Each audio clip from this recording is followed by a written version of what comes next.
So, hello guys. For today's video, dito tayo sa beach.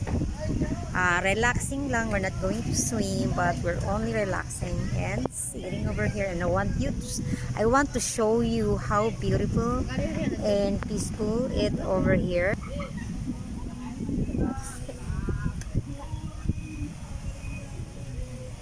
It's quite a few people, not really crowded because it's Saturday. So probably tomorrow there's a plenty of people coming around.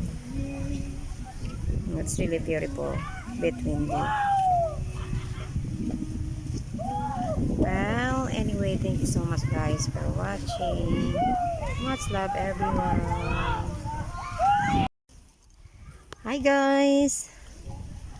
I'm here in IBR Resort.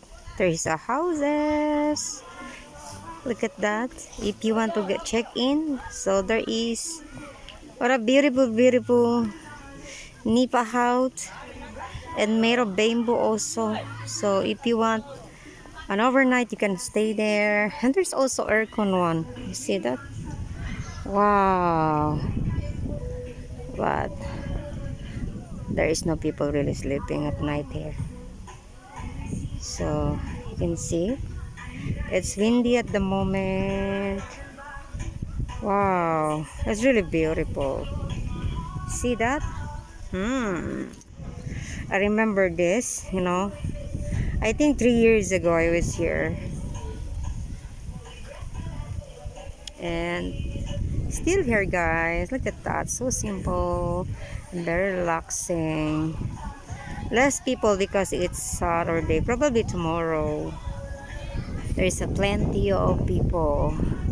Yeah, it's a bit windy. See,